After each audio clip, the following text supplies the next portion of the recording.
कतै यो एकीकृत समाजवादी पनि उही केपी ओली प्रवृत्तिको शिकार त हुने होइन, उस्तै त हुने होइन। केही कमरेडहरू एमाले छोडेर फेरि एकीकृत समाजवादीमा आउनका लागि कुरा गर्न आउनुभएको छ। त्यही मानिसमा समर्पित हुने भावना समाप्त हुँदो रहेछ। ऊ व्यक्तिवादको शिकार हुन्छ, म भन्ने सोच्न थाल्छ, अनि मबाट कहाँ आउँछ, बा भन्ने आउँछ। त्यो म नै बा हो। हामी त्यो त्यस्ता प्रवृत्तिका विरोधी हौँ। 35 सालमा माले, 47 सालमा एमाले र त्यही एमाले पार्टी जब केपी ओलीले कब्जा गरिसकेपछि त्यसमा विद्रोह गरेर विद्रोही धारलाई अगाडि बढाएर एउटा नयाँ कम्युनिस्ट पार्टीलाई हामीले उभ्याउनु पर्ने भयो। नेपाल कम्युनिस्ट पार्टी एकीकृत समाजवादीको हामीले स्थापना गर्यो। मेहनत नगरिकन पैसा कमाउने प्रवृत्तिहरू हुर्किरहेका छन्। रातारात अरबपति बन्ने चाहना जागिरहेको छ। अरूलाई लुटेर कमाउने प्रवृत्ति हुर्किरहेको छ। कि अरूलाई लुट्ने कि देशलाई लुट्ने, यो प्रवृत्तिलाई समाप्त पार्नुपर्छ। जुन अभियान सुरु गरिरहेका छौँ त्यसले विश्वभरिका शोषकहरूको मुटु थर कमाउनेछ। जाली झेलेहरू, प्रतिगमनकारीहरू, यी सबै अवरोधहरू, अवरोधका सृजनकारहरू हुन्। यी जम्मै अवरोधलाई पन्छाउँदै हामी अगाडि बढ्छौँ। नेपाल कम्युनिस्ट पार्टी जनवादी यसले इतिहासमा एउटा भूमिका खेलेकोलाई उच्च मूल्याङ्कन गर्दै राम्रा कुराहरूलाई हामीले प्रशंसा गर्दै अब एउटा नयाँ अभियानको सहयात्रीको रूपमा अगाडि बढ्न जुन सङ्कल्प गर्नुभएको छ त्यसको निम्ति सबैभन्दा पहिले तत्कालीन पार्टी नेपाल कम्युनिस्ट पार्टी जनवादीका सबै केन्द्रीय नेता लगायत सबै कमरेडहरू उहाँलाई धन्यवाद दिन चाहन्छु। तपाईँ पार्टीको एकीकरण मात्रै गर्नुभएको छैन, आजको यस कार्यक्रममा साङ्गीतिक एउटा माहौल पनि तपाईँले तयार गर्नुभएको छ। मैले सोचेको थिइनँ साङ्गीतिक माहौल। हाम्रा बहिनीहरूका नृत्यहरू हामीले सुन्यौँ, अन्तर्राष्ट्रिय गायनको पनि नयाँ हामीले लवज हामीले सुन्यौँ। मैले अहिलेसम्म अन्तर्राष्ट्रिय गीत गायनमा एकदम लाल सलामको अभिवादन गर्दै गरेका थिएन। कतिपय पार्टीहरूमा त्यो चलन छ, हामीले त्यो चलन बसालेका छैन। कतिपय पार्टीमा चलन के छ भन्दाखेरि ठ्याक्क हात देब्रे छातीतर्फ राखेर अनि गायन गाउने राष्ट्रिय गान होस् यार, हामीले त्यो अहिले पनि तरिका अपनाएका छैन। तर यसका बावजुद पनि यसले हामीलाई तरङ्गित गर्दछ, भावनालाई प्रेरित गर्दछ, क्रान्तिकारी भावनालाई बढाउँदछ, मनलाई उद्वेलित गर्दछ, विचार के हो भन्ने कुरामा ध्यान आकर्षित गर्दछ। यो गीतको उद्देश्य के हो, गीतले कहाँ हामीलाई पुर्याउन खोजिरहेको छ, त्यो अन्तर्राष्ट्रिय गायनका सार तत्व के हो, भावना के हो, यसले हामीलाई तरङ्गित गर्दछ। यी सबै तरङ्गको माझमा यो अत्यन्तै रमाइलो माहौलमा हाम्रो कमरेड नवीन पौडेलले जुन बेग्लै किसिमको माहौल सृजना गरिदिनु भयो, म राष्ट्रिय जनसांस्कृतिक महासंघ सिंह परिवारलाई र विशेष गरिकन गायक नवीन पौडेललाई विशेष धन्यवाद दिन चाहन्छु।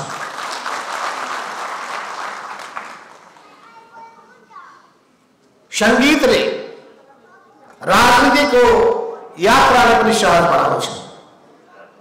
संगीतले संगठन निर्माण गर्ने कामलाई पनि धेरै सहयोग पुर्याउँछ। त्यसो गरी साहित्य र संगीतलाई पनि हामीले सँगसँगै लिएर जान्छौँ। जसरी हामी प्रचार कार्यलाई महत्त्व दिन्छौँ, जसरी हामी आफ्नो सङ्कलनमा महत्त्व दिन्छौँ, जसरी हामी अतिरिक्त क्रियाकलापलाई महत्त्व दिन्छौँ, जसरी हामी जनतासितको सम्बन्धलाई घनीभूत बनाउने कुरालाई महत्त्व दिन्छौँ, यी सबै कुराहरूको मूल जोड भनेको संगठनको निर्माण गर्ने कुरामा हुन्छ। संगठन भयो भने त्यसले ताकत पैदा गर्दछ। संगठन भएन भने तपाईँ एक्लै हुनुहुन्छ। एक्लै भएको कुनै ताकत हुँदैन। हातका औँलालाई हेर्नुहोस्, एक्लो औँलो कमजोर हुन्छ। यी हातमा भएका 5वटा औँलाहरू एकताबद्ध भयो भने यसलाई मुट्ठी भन्दछन् र मुट्ठीमा ताकत हुन्छ, मुट्ठीमा संकल्प हुन्छ, मुट्ठीमा जस्तो सुकै चुनौतीको सामना गर्ने आँट पनि हुन्छ।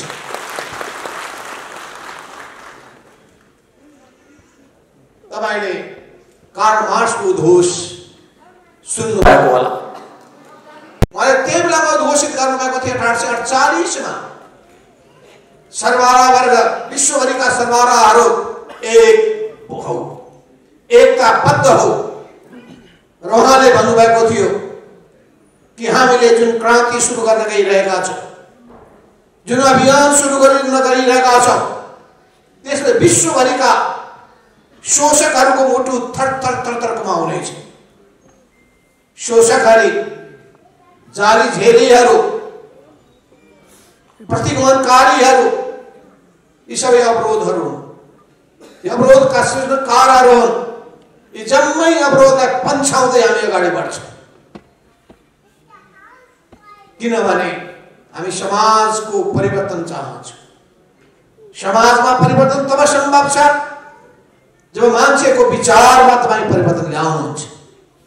मान्छेको विचारमा र चेतनामा जबसम्म परिवर्तन ल्याउनुहुन्न, समाजमा परिवर्तन सम्भव छैन। मान्छेको विचारमा र चेतनामा परिवर्तन ल्याउनका लागि तपाईले सबै माध्यमहरू प्रयोग गर्नुपर्छ। प्रचारात्मक माध्यमहरू प्रयोग गर्नुपर्छ, प्रशिक्षणको माध्यम प्रयोग गर्नुपर्छ, अनि जनताको बीचमा पुग्ने सबै तौर तरिकाहरू अपनाउनु पर्दछ। यस अर्थमा हाम्रो क्रियाकलापलाई अझै व्यवस्थित गर्दै अगाडि बढ्नुपर्नेछ।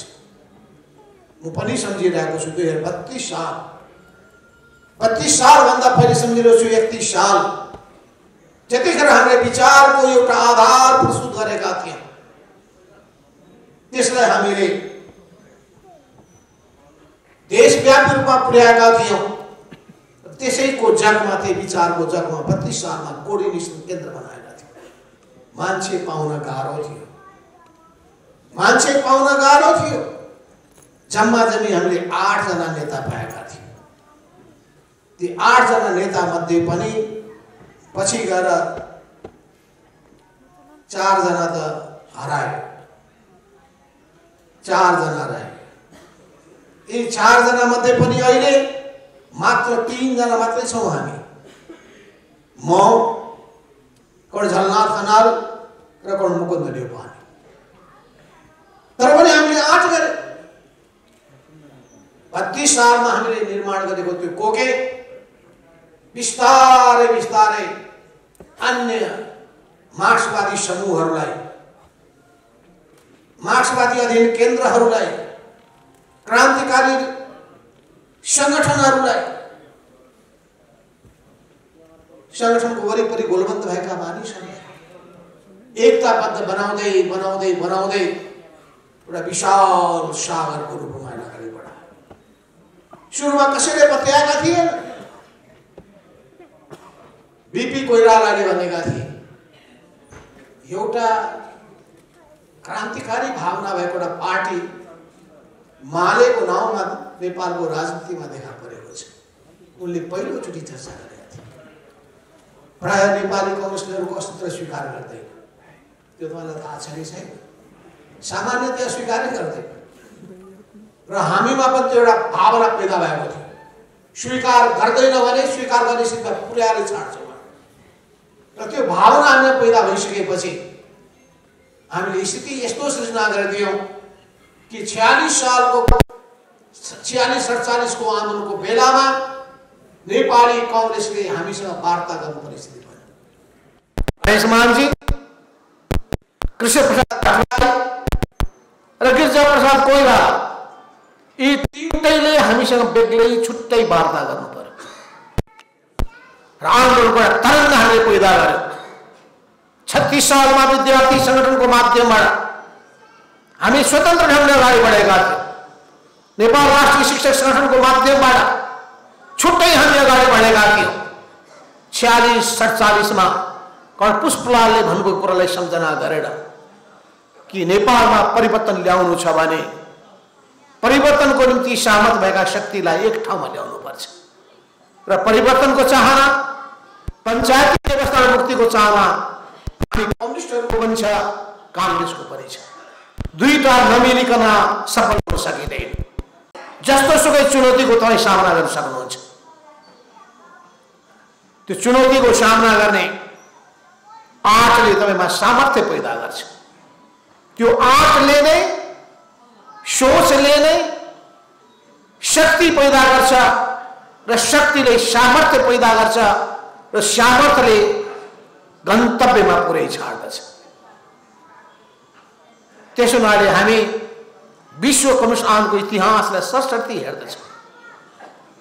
आज बिहान एउटा कुरा भएको थियो, केही कमरेडहरू एमाले छोडेर फेरि एक समाजवादीमा आउनको लागि कुरा गर्न आउनुभएको थियो। अनि उहाँले चिन्ता जाहेर गर्दै हुनुहुन्थ्यो, कतै यो एक समाजवादी पनि उही केपी ओली प्रवृत्तिको शिकार त हुने होइन, उस्तै त हुने होइन, के कुरामा भिन्न होला भनेर उहाँले कुरा उठाउनु। र अहिले भर्खरै हामीले सुन्यौं कमरेड डीएस महाता कमरेडले बहुत राम्रो ढंगले आफ्नो कुरालाई संश्लेषित रूपमा, निचोडको रूपमा उहाँले सार्नुभयो। तीनटा विषयले मूल कुरा के हो भने ईमानदारिता, ईमानदारिता, निष्ठा र समर्पण। ईमानदारिता छ भने, निष्ठा छ भने, समर्पण छ भने तपाईले जनताको विश्वास जित्न सक्नुहुन्छ। मान्छे त्यही निष्ठामा विचलित हुने गर्दछ। त्यही मानिसहरूमा ईमानदारिता हराएर जानु रहेछ। त्यही मानिसमा समर्पित हुने भावना समाप्त हुँदो रहेछ। वो व्यक्तिवादको शिकार हुन्छ। म भन्ने सोच्न थाल्छ।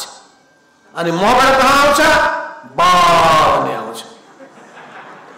त्यो म नै बा हो। हामी त्यो त्यस्ता प्रवृत्तिका विरोधी हौं। यस अर्थमा ईमानदारिता, निष्ठा र समर्पणको भावनाका साथ अगाडि बढ्न सक्ने हो भने, त्यसको निम्ति सही विचार लिएर अगाडि बढ्ने हो भने, समयको माग के हो भन्ने कुरालाई बुझ्ने हो भने, जनचाहना के हो भन्ने कुरालाई बुझ्ने हो भने, हाम्रो समाजको विशेषता के हो भन्ने कुरालाई बुझ्ने हो भने, समाजलाई परिवर्तन गर्ने कुन बाटो सही हुन्छ भन्ने कुरालाई ठम्ब्याउन सक्ने हो भने तपाईं सही ढंगले अघि बढ्न सक्नुहुन्छ। त्यसपछि तपाईमा राम्रो संस्कार हुनुपर्छ। जनतालाई माया गर्ने, जनताको दुःखमा सहभागी हुने, जनताको पीडालाई आफ्नो पीडा ठान्ने र जनताको पीडा के छ। मैले हिजो पनि प्रधानमन्त्री शेरबहादुर देउवालाई भेट्दाखेरि मैले भनेको थिएँ, हामी अरू सरकार भन्दा भिन्न हुनु पर्यो प्रधानमन्त्रीज्यू। अहिलेसम्म सरकार सञ्चालनमा कहाँ त्रुटि भए खोज्नु पर्यो। ती त्रुटि कमजोरीलाई कसरी हटाउने त्यो सोच हुनु पर्यो। देश विकासका निम्ति कुन कुन परियोजनाहरूले प्राथमिकता पाउनु पर्ने हो, प्रष्ट सोच हुनु पर्यो। उपयुक्त नीति अवलम्बन गर्नु पर्यो। त्यसको निम्ति विज्ञहरूको सहयोग लिनुहोस्, बुद्धिजीवीहरूको सहयोग लिनुहोस्, अनुभवीहरूको सहयोग लिनुहोस् भन्दाखेरि उहाँले भन्नुभयो, होइन तपाईँ नै अगाडि सर्नुहोस् न भनेर भन्नुभयो। ठिक छ, म त अगाडि सर्छु नि, किनभने म टुलु हेरेर बस्ने मान्छे होइन।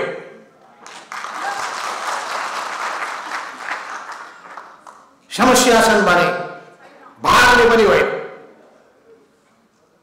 अवश्य पनि समस्याको समाधान गर्दाखेरि धेरै विचार पनि हुनुपर्ने आवश्यकता पर्छ। अहिले हाम्रो समाजलाई परिवर्तन गर्नु छ, समाजवादको दिशामा लानुपर्ने छ। समाज परिवर्तन गर्नका लागि एउटा काम हामीले गरेका छौँ, जनतालाई अधिकार सम्पन्न बनाउने सन्दर्भ, राजनीतिक सत्ता जनताको हातमा ल्याउनका लागि राजनीतिक क्रान्ति सम्पन्न गरेका छौँ। तर त्यतिले पुग्दैन। त्यो राजनीतिक सत्तामा अझै पनि निरङ्कुश प्रवृत्तिहरू हावी हुने गरेका छन्। एउटा समय थियो वंशीय, एउटा वंशगत शासनको निरङ्कुशता थियो। फेरि व्यक्तिको निरङ्कुशता देखा पर्न थाल्यो। हामी दुईटै कुराबाट मुक्त हुन चाहन्छौँ। वंशको शासनको निरङ्कुशता राजतन्त्रको अन्त्यसँगै हामीले समाप्त पारेका छौँ। तर यो व्यक्तिको निरङ्कुशता, जुन व्यक्तिको कारणले तानाशाहहरू जन्मिन्छ, यी तानाशाहहरू जन्मिसकेपछि प्राप्त भएका जम्मै उपलब्धिहरू समाप्त हुने खतरा हुने गर्दछ। तर त्यसको निम्ति यो पार्टी ऊ पार्टी हुँदो रहेनछ, यो विचार त्यो विचार हुँदो रहेनछ। विचारको भर्याङ चढेर, पार्टीको भर्याङ चढेर माथि उक्लिँदा रहेछन् र त्यो पार्टी र विचारलाई दत्याइदिँदा रहेछ, कब्जा गर्दा रहेछन्, स्वार्थको सागर बनाउन खोज्दा रहेछ। त्यस्तो नहुनाले त्यस्ता प्रवृत्तिका प्रतिमा जुझ्न तयार हुनुपर्छ। जनमतबाट हिटलर आएका होइनन्, समाजवादी पार्टीको नाममा हिटलर उदाएका होइनन्, समाजवादकै झन्डा बोकेका थिए त उनले। तर यो संसारको सबभन्दा क्रूर तानाशाहको रूपमा देखा परे, उनको पतन भयो। अरू त के हुन्, अरूको त के हैसियत छ? आँट गर्नुपर्छ। हामीले आँट गर्यौँ र हामीले आँट गरेर कम्युनिस्ट आन्दोलनमा विद्रोह गरेको राको बार्यौँ। हामीले त्यही पार्टी निर्माण गरेका थियौँ, नेकपा एमाले। 35 सालमा माले, 47 सालमा एमाले, र त्यही एमाले पार्टी जब केपी ओलीले कब्जा गरिसकेपछि त्यसमा विद्रोह गरेर, विद्रोही धारलाई अगाडि बढाएर एउटा नयाँ कम्युनिस्ट पार्टीलाई हामीले उभ्याउनु पर्ने भयो। नेपाल कम्युनिस्ट पार्टी, एक समाजवादीको हामीले स्थापना गर्यौँ। आज यो पार्टी देशव्यापी रूपमा फैलिएको छ।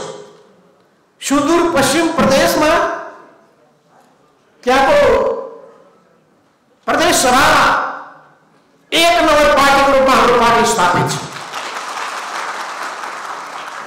प्रदेश नम्बर 2 मा जनता समाजवादी बाहेक अरू सबै पार्टी भन्दा ठूलो पार्टी हाम्रो पार्टी 2 नम्बर प्रदेशमा स्थापित छ। कर्णाली प्रदेशले उदाहरण प्रस्तुत गरेर विद्रोहको राहको पहिलो राहको त्यही कर्णाली प्रदेशबाट सुरु भएको थियो। 1 नम्बर प्रदेशमा र बागमती प्रदेशमा हाम्रो पार्टीका नेताहरू मुख्यमन्त्रीको रूपमा हाम्रो नेतृत्वमा दुईटै प्रदेशमा सरकार आइरहेको छ। अर्थात् नेपालको राजनीतिमा हामीले हाम्रो हैसियत देखाएका छौँ। बाँकी प्रदेशको पनि केन्द्रीय सरकार, प्रादेशिक सरकारमा हामी रहेका छौँ। त्यसो हुनाले राष्ट्रिय राजनीतिमा हाम्रो पार्टीलाई कसैले पनि व्यवस्था गर्न सक्दैन, किनभने हामी यत्तिकै आएका होइनौँ, यत्तिकै बनेका होइनौँ, यत्तिकै बनाएका होइनौँ। त्यसो हुनाले म कहिले काहीँ सम्झिन्छु पृथ्वीनारायण शाहको त्यो उक्ति, सानोमा दुःखले आर्जा यो हाम्रो मुलुक होइन।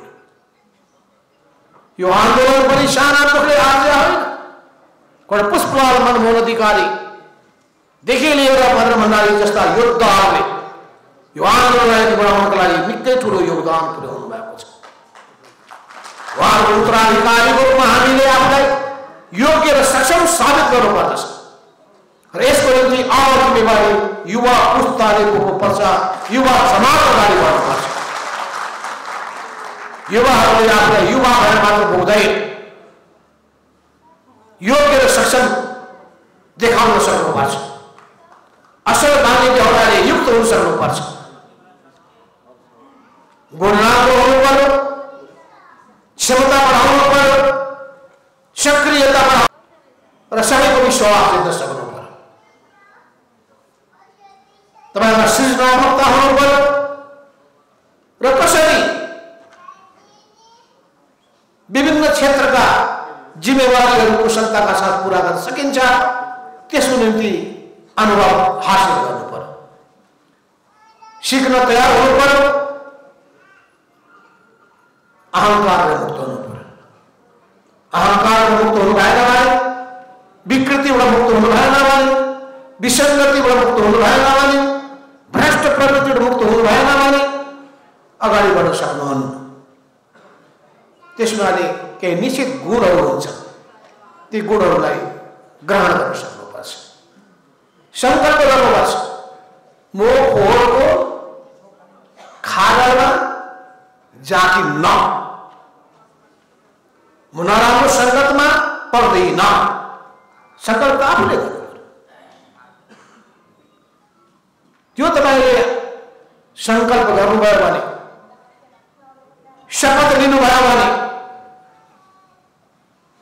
सकिन्छ, नसकिने कुरा केही पनि छैन। त्यसैले सिङ्गो देशलाई डोर्याउनु छ हामीले, समाजलाई डोर्याउनु छ हामीले, र समाजलाई डोर्याउनका लागि हामीले सही विचार लिनुपर्छ। अहिले हामी समाजवादको यात्रामा अगाडि बढ्न चाहिरहेका छौँ। नेपाली विशेषताको समाजवाद के हुनेछ, त्यसमा हामीले गम्भीर विचार मन्थन गर्नुपर्ने आवश्यकता छ। विडम्बना के छ अझै पनि? अहिले हाम्रो देशको विडम्बना कस्तो छ भने, अस्ति मात्रै मैले एउटा तथ्याङ्क पढेको थिएँ, मैले हेरेका थिएँ। तथ्याङ्क कस्तो छ भने,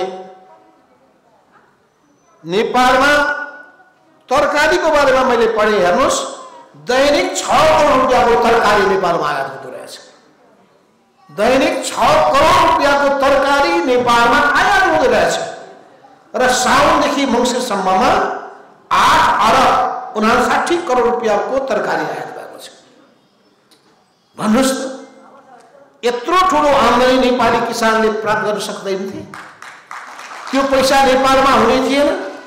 किसानहरूको घर घरमा परिवारको आमदानी बढाउन सक्ने थिएन? परिवारलाई चाहिँ राम्रो ढङ्गले सञ्चालन गर्नलाई त्यसले सहयोग पुर्याउने थिएन? तर हाम्रो ध्यान भइरहेको छैन।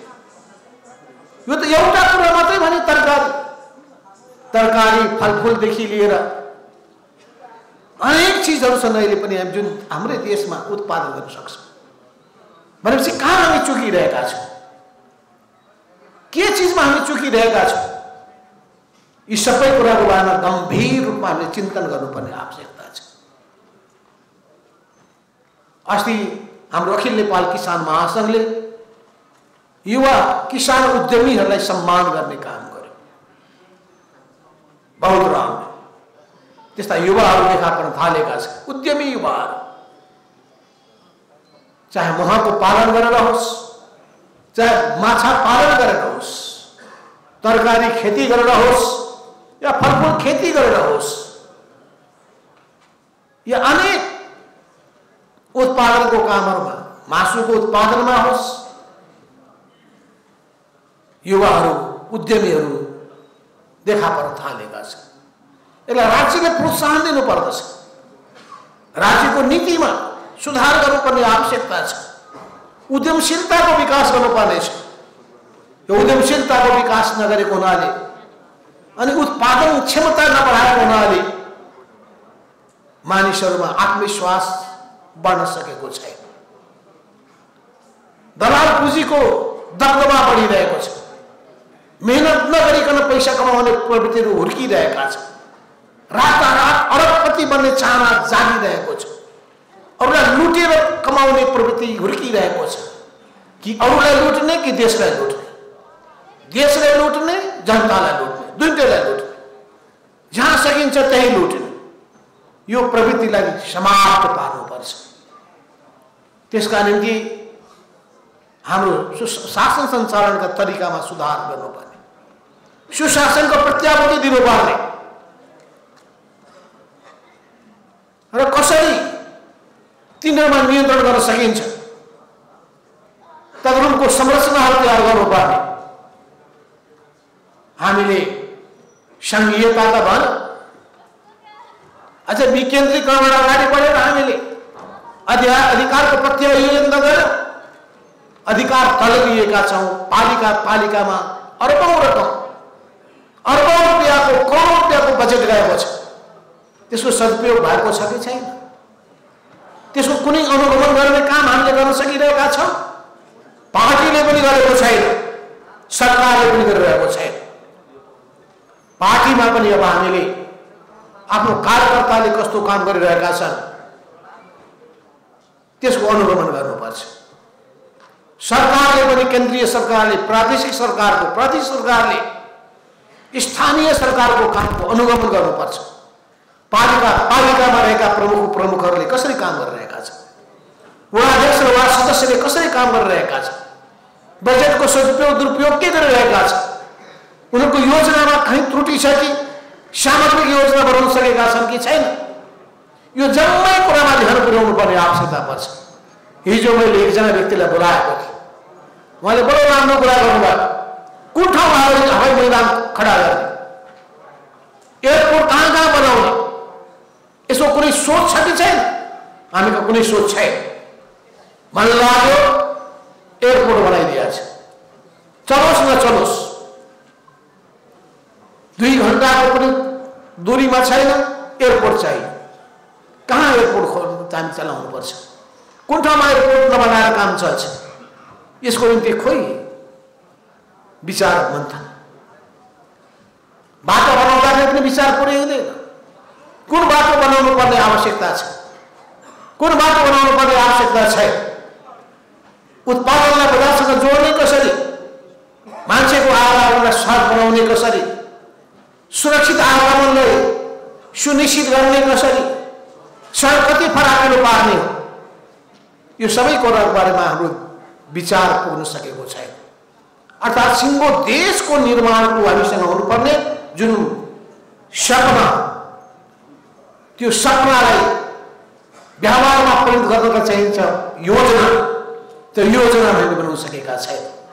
योजना बनाउँदाखेरि तय गर्नुपर्ने प्राथमिकता तय गर्न सकेका छैन। त्यसको निम्ति कस्ट बेनिफिट, लगानी र प्रतिफल, त्यसको हामी मूल्याङ्कन गर्न सकिरहेका छैन र हाम्रा रकमहरू, अधिकांश रकमहरू दुरुपयोग भइरहेका छन्। अधिकांश रकमहरू भ्रष्टाचारमा समाप्त भइरहेका छन्।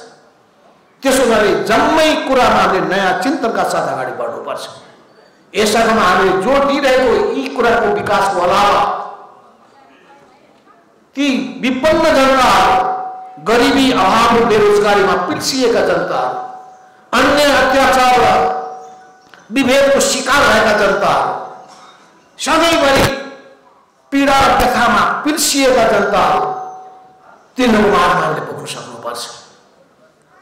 राज्य पुग्नुपर्छ, हामी पुग्नुपर्छ, पार्टीहरू पुग्नुपर्छ। राज्यमा छौँ, त्यसको सदुपयोग गरेर हामीहरूको समस्यालाई सम्बोधन गर्नुपर्छ। सरकारमा हाम्रो पहुँच कमजोर छ भने आवाज बुलन्द गरेर गर्नुपर्छ। सत्तामा हुने बित्तिकै हामीले जनताको आवाज बुलन्द गर्न नपाउने भन्ने कुरा हुँदैन। धनसाधनहरूले पो नजाने। हिजो मेरो कुरा भएको थियो नेकपा विप्लव सङ्घका केही नेताहरूसँग। मैले भने तपाईँहरूको विचार र चिन्तनमा परिवर्तनको खाँचो छ। तपाईँलाई लागिरहेको छ कि एक ढङ्गले चल्दाखेरि फाइदा हुन्छ, नेपालमा क्रान्ति अगाडि बढ्छ। मैले संसारका धेरै पार्टीहरूसँग व्यवहार गरेका छु, चाहे त्यो ल्याटिन अमेरिका होस् या अफ्रिका, युरोप होस् या ओसिएनिया, कम्युनिस्ट पार्टी होस् या सेन्ट्रिस्ट पार्टीहरू, सोशलिस्ट पार्टी होस् या लिबरल पार्टीहरू। मुख्य कुरा के हो भने राम्रा काम जसले पनि गर्छ भने त्यो राम्रो कामलाई हामीले ग्रहण गर्नुपर्छ। कम्युनिस्ट पार्टीको नाममा नराम्रो काम छ भने त्यसलाई हामीले अस्वीकार गर्नुपर्छ, राम्रा कुरालाई ग्रहण गर्नु। तर सबैभन्दा सही ढङ्गले जान सक्ने भनेको कम्युनिस्टहरू नै हो।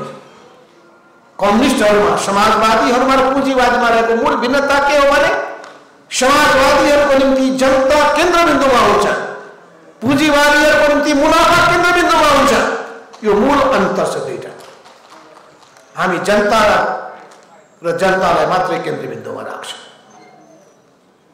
पुँजीवादीहरू मुनाफा र पैसालाई मात्रै केन्द्रबिन्दुमा राख्छ। हामी मुनाफा र पैसा होइन, मुनाफा र पैसा पनि जनताको ज्यान तयार हुन्छ। अस्पताल सञ्चालन गर्ने कुरामा होस् या अरू जुनसुकै काम गर्ने कुरामा होस्, उनीहरूले जनताको ज्यान प्यारो हुँदैन। हाम्रो निम्ति जनताको ज्यान प्यारो हुन्छ। त्यसो गरी मान्छेले कम्युनिस्ट पार्टीलाई मन पराएका र हामी कम्युनिस्ट पार्टी जो मार्क्सवाद लेनिनवादबाट निर्देशित तर सँगसँगै प्रतिस्पर्धाको राजनीतिबाट अगाडि बढ्न चाहन्छौँ। विचारमा श्रेष्ठता, काममा श्रेष्ठता, नीतिमा श्रेष्ठता, व्यवहारमा श्रेष्ठता, आचरणमा श्रेष्ठता, जम्मै ठाउँको प्रतिस्पर्धामा श्रेष्ठ साबित भएर हामी जनताको मन र विश्वास जित्न चाहन्छौँ।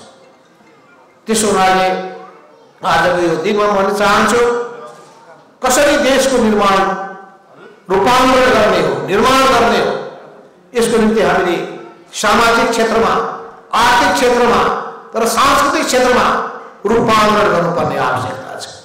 यी तीनटै क्षेत्रमा रूपान्तरणको निम्ति हाम्रा सोच, हाम्रा धारणाहरू यसलाई मूर्त रूपमा अगाडि सार्नुपर्छ र जनतामा चेतना र जागरण पैदा गर्नका लागि हामीले के अभियान सुरु गर्नुपर्छ। जनचेतना अभियान, जनचेतना, जनजागरण अभियान। यसले गर्दाखेरि जनतामाथि हुने गरेको, महिलामाथि हुने गरेको हिंसा, अस्ति मैले एउटा रिपोर्ट पढेको थिएँ भक्तपुरमा। भक्तपुर जिल्लामा महिलाहरू हिंसाको शिकार भएर मारिएका छन्। बाल विवाहले बेहाल भएका छन्, बहुविवाहको मारमा परेका छन्।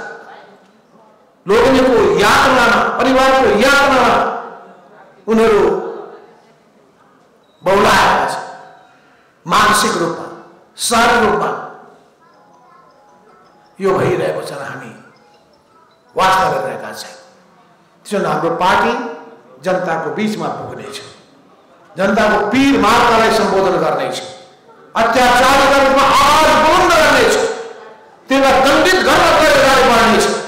शासन सत्तामा पुगिसकेपछि त्यसको शासन सत्ताको सदुपयोग गर्दै समाजको परिवर्तन गर्नका लागि, देशको विकास गर्नका लागि, जनताको हित र कल्याण गर्नका लागि, जनतालाई सुखी बनाउनका लागि, समाजलाई समृद्ध बनाउनका लागि पर्नेछ।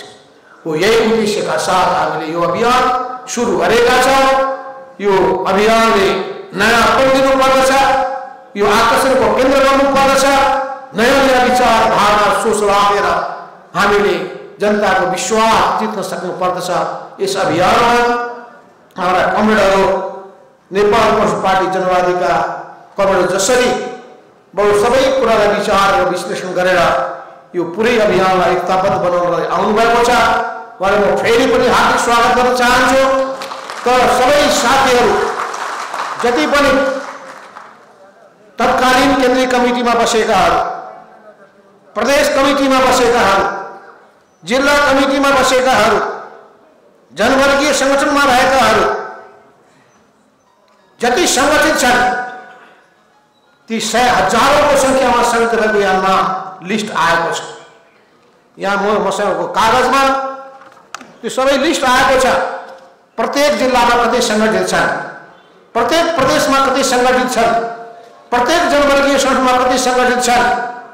ती सबै संगठित भएका व्यक्तिहरूलाई कोही पनि संगठनमा आबद्ध हुनबाट नछुटुन्, ध्यान दिनुहोला। आफ्नो आफ्नो योग्यता, क्षमता, कामको आधारमा, काम छैन भने, योग्यता छैन भने त्यही आधारमा चाहिँ आफूलाई जहाँ योग्यता पुग्छ त्यही बस्नुपर्छ। किनभने चाहना र आकांक्षा ठुलो गरेर हुँदैन,